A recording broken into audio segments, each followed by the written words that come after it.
بادامی اب جو ٹھیک ہوا ہے تو اس نے آج تک نہیں اس نے بتایا اس کے کانوں میں گھنٹیاں بجتی تھیں. وسیم بادامی اچھا وسیم بادامی کے ملنے بھی کانوں نہیں میں, آیا. ٹھیک ہے نہیں وسیم بادامی کے کانوں میں گھنٹیاں بجتی تھیں. یار یہ نہیں کہنا چاہیے تھا. کوئی بات نہیں, یار کیا اسٹوری وسیم کیا سوری یار. تو ہیں نہیں کیا اسٹوری کیا معذرت جی, اس میں اگر کوئی پبلک سینسٹیو انفارمیشن تو نہیں ہے نا. گھنٹی ویسے ہی ان کو فون پہ کوئی بات ہوئی تھی میری, اس وقت کراچی سے وہ فون کر رہے تھے, انہیں شاید بھول بھی گیا ہو. کوئی بات نہیں, ہو سکتا ہے بھول گیا ہو, ڈزنٹ میٹر. کوئی آوازیں آتی تھیں, انہوں نے آپ کو ریچ آؤٹ کیا, تو انہوں نے ریچ آؤٹ کیا, یا انہیں جو دوسری بندی کا میں نام نہیں لیتا جس نے فون پہ اسے کرا کے تو کر لے, تو انہوں نے کہا کہ سر یہ ایسے ہو سکتا ہے, واقعی ٹھیک ہو سکتا ہوں میں.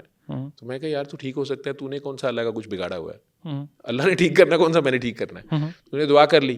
تو پھر اس نے کہا کہ سر یہ کیسے ٹھیک ہو گیا ہوں میں. ہفتے بعد اس کا فون آیا, میں کہا مجھے نہیں پتا.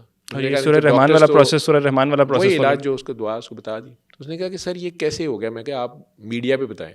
تو اس نے کہا سر آج کل اس طرح کی باتیں جو ہیں وہ دقیانوسی ہو جائے گا, بندہ ماڈرن نہیں رہتا نا. کیوں یہ سورہ رحمان سے وسیم بادامی ویسے تو